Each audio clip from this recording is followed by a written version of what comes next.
Okay, so this time we're going to talk about what to bring your dog in. I'm with Sprout now. This is Sprout Arpadenko and he's going to help us with leads and harnesses.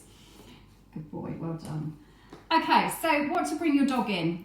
We would recommend that you either bring your dog in a flat collar and lead or a harness and lead, okay? So these are harnesses.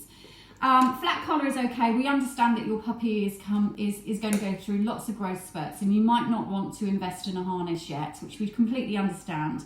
However, we just want you to consider that their necks are quite delicate, and if they're pulling on the neck, it's much better to get them into a harness than it is in a collar, okay? So we've got to think about what is in here and what's inside that we could be affecting. Okay, so there's the thyroid gland, there's also the trachea, there's also lots of other things that we can be affecting here that can cause pain, which we don't really want to do. Okay, so if we can, we're going to go for a harness if we can. Okay, so the two harnesses that we would recommend is a T-Touch harness.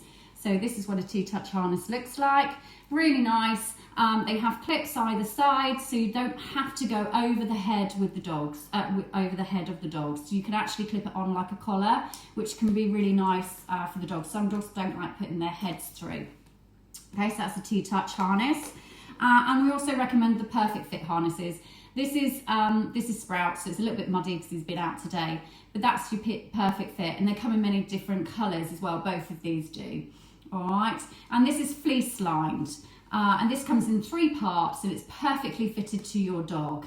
So the T-Touch ones are slightly less expensive. So these start at $17.40, going up to $26.99. The Perfect Fit depends really on your dog's size, but can go up to about £40, £50, depending on the size of your dogs. So they're a bit more of an investment. And also, as they grow, because it comes in 3 parts, you might be lucky just to replace 1 part or 2 parts of it, not the whole harness. But they're really good. My dogs have both of these harnesses each, because again, it's quite nice to rotate harnesses. So if they get muddy, you can put it through the wash. So that's the harnesses that we recommend. The T-Touches you can get from us. The Perfect Fit you can get from dog-games.co.uk, and they're extremely helpful over the phone, which is why we deal with these 2 harnesses as their customer service. Okay, so think about your harnesses. Leads, really important to get a nice length lead.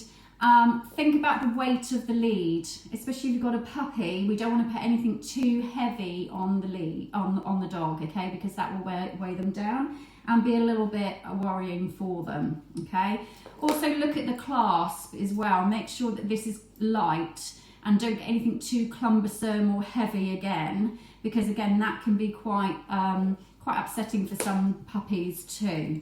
Okay, so think of the weight. You do want a nice length lead. This is over 6 foot. We would recommend nothing shorter than this actually to start off with, because we want the puppies to have quite free rein walking around.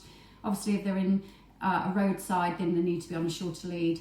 But these ones are great. These are training leads, and you can adjust the length of them just by clipping them onto the different D-rings that are up and down the lead. So these are quite great. You can get these from us. They come in black and orange, but you can get them on Amazon as well, training leads. For puppies, we tend to go for a puppy lead, really, a house training line, which is about 3 meters in length, and they're really lightweight to start off with, especially if they're going on it for the first time. If you are introducing something new to your dogs to start off with, it's always a really good idea to teach them to station so that they're prepared for the collar going on, and have it on for very short periods of time. It might even be that you just touch them with it first around the neck and then take off and give them a treat. Place the collar on, take it off, give them a treat. So they're having a positive experience.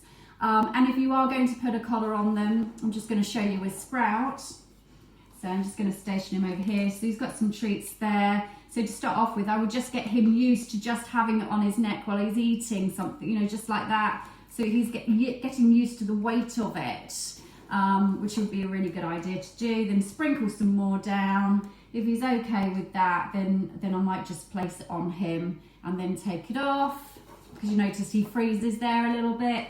He doesn't often wear a collar actually, this dog, he just wears a harness.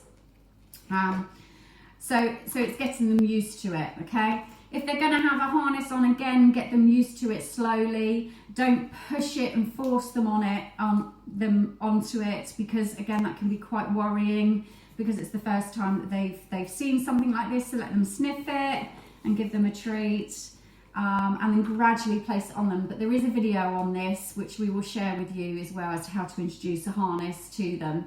Okay, so harnesses, leads, or a flat collar in lead in class, please. That would be lovely. We'll see you soon.